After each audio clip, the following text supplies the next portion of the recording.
up every year and say, now, can you not get these boys and girls under control? You know, they knew exactly how to do it, but they'd been out of practice for the last 20 years. Now, you might remember that yesterday we introduced Ron Tesoriero, who'd come over from Sydney to fill in for his friend, Michael Willesee, who for the second year running has not been available to us here. Last year he broke his hip, and this year there's a family crisis that he had to take care of, so Ron came in his place, for which I am extremely grateful. I didn't want him to stop talking about what he was talking about yesterday. And instead of trying to get to sleep, I was thinking about what he had been talking about. Because you know what Ron was talking about yesterday will, in the not-too-distant future, it could become a defining point in the understanding that people have or refuse to have about what we know to be a fact.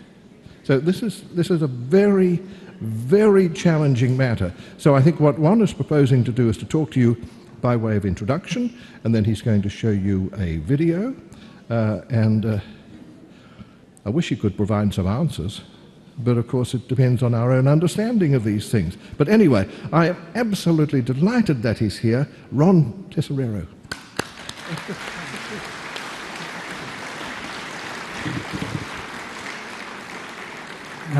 Thanks again, Phil, for another flattering introduction.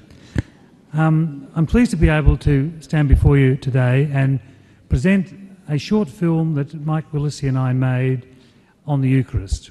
It only runs for 30 minutes, and it's a documentary that we have made because, as we all know, the Eucharist is possibly the least understood element of our faith, and yet it is central to our faith. So few really believe that Jesus is present in the Eucharist. Often the way most people understand the Eucharist is that Jesus is symbolic. And to try and overcome this problem that seems to be well set into our understanding of the Eucharist, Mike Willesee and I suppose, inspired by the work of the Eucharistic miracles that we have been working on, conscious of the problem that exists in the Church about the Eucharist, decide to use our energies and our abilities to make a film that would touch people in the real way about the Eucharist.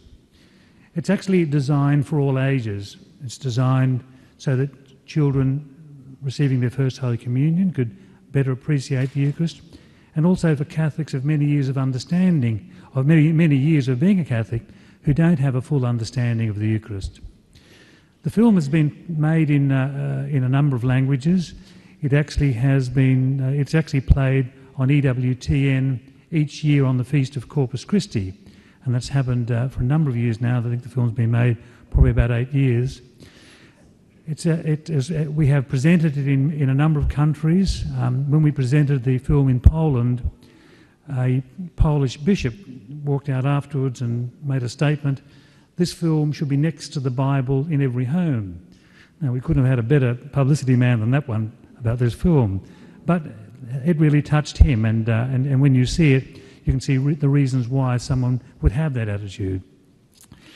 When we first made the film, Mike Willesee and I travelled to a number of states in Australia, and we presented it, and we had meetings like this, and we would start the meeting with a brief introduction that would show the film, and then we'd have questions afterwards.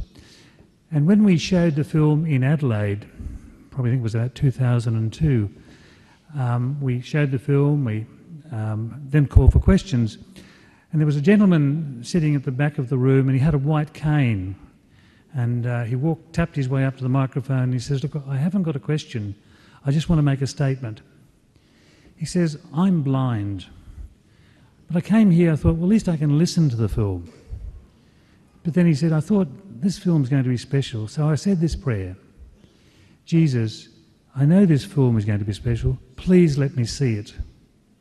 And he said, when the opening credits started, his vision was restored. He saw the film in perfect clarity until the closing credits, and then went back to being blind. And he said, "I don't know whether it would have been better for me to have had my sight restored for the rest of my life than to have had just that half an hour to see that film.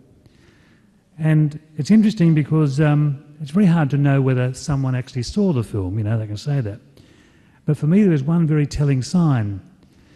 He said to me, you know what was really impressive about this film? He says, that scene where there's this young girl receiving communion on the tongue, he says that was so in focus, so sharp, so beautiful. And it was receiving communion on the tongue. It was almost like God was saying, this is the way I want communion received. And how I know he saw that he must have seen that film is because in the making of this film, you'll see some very poor photography in there because some of it I actually did, but there was one particular shot that I did that was superb, and it was at the time we were filming some young children receiving Holy Communion. In fact, we'd actually orchestrated it so the priest would give them communion on the tongue because we thought this would be the most reverent way of displaying the receipt of communion. So I'd actually organised it to be able to stand behind the priest while we was filming. And as this young girl, beautifully dressed in white with a little flower crown, with a beautiful face, and with this unbelievable face of expectation and pleasure as she received the communion, I was looking through my viewfinder and I said, this is the most perfect shot I've ever filmed. It is perfect. And it took a blind man to notice it. The film must have been seen by, I suppose, hundreds of thousands of people.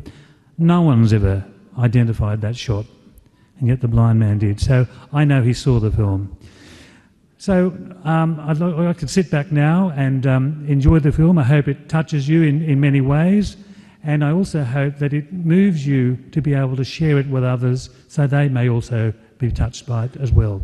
So without any more, we might, if we've got time for questions afterwards, if they let me have any questions, we'll have some. But